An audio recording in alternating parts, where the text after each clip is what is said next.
silent shape rises above the horizon. No cockpit, no crew, no hesitation. It scans, it locks, it strikes.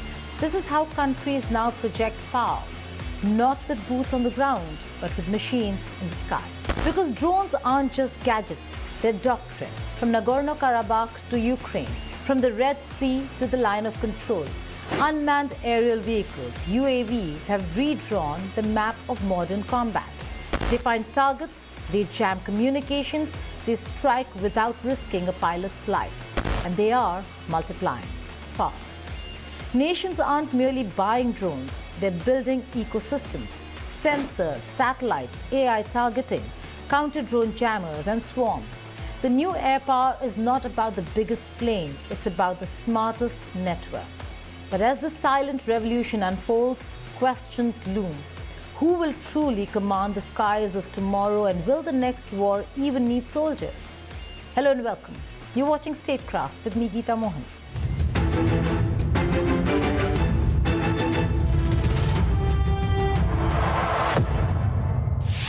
Let's start with the numbers, because behind the strategy is scale. The United States of America fields an estimated 13,000 military UAVs. Turkey has roughly 1,421. Poland, 1,209. Russia, around 1,050. Germany, about 670. India, approximately 625. France, 591. Australia, 557. South Korea, 518. Finland, 412. These figures don't tell you everything, but they tell you enough. Mass, logistics, industry. Who can sustain a fight? Who can fill losses?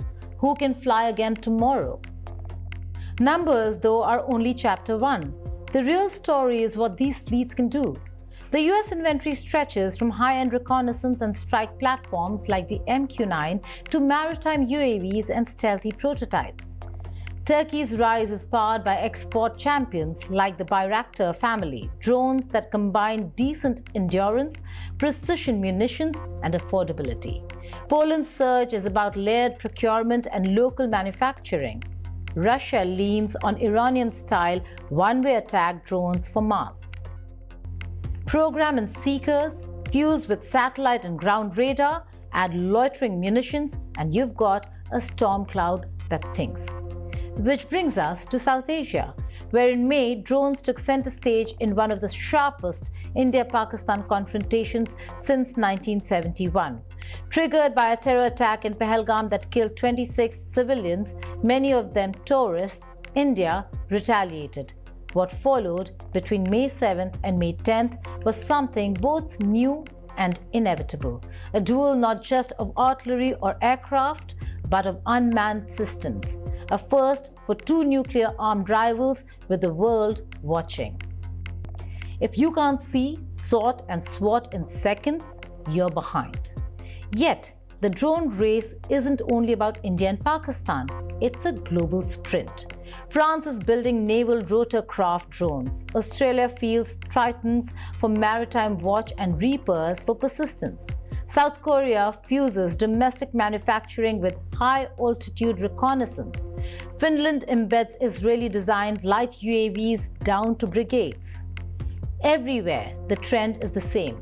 More eyes, more endurance, more autonomy, and more resilience when GPS or comms go dark. So where does India stand? In the middle of a transition. The country's drone tally, mid-pack by global totals, conceals a far more important shift from import reliance to indigenous production and rapid field experimentation. Sky Striker-type loitering munitions and Nagastra-class systems point to scale at the tactical edge. Tapas and Archer-NG aim at persistence and depth. Civilian to military, dual-use startups and counter-drone firms are proliferating. In the end, drones aren't a strategy, they're an instrument. They can reveal, deter, punish, and protect. They can also misread, misfire, and mislead if the human calculus goes missing. The future will belong to those who pair machines with judgment, mass with restraint, and speed with scrutiny. Because the promise of drones is not that they make war easier, but that they might make the right wars harder to start and the wrong wars shorter to end. Thank you for watching Statecraft.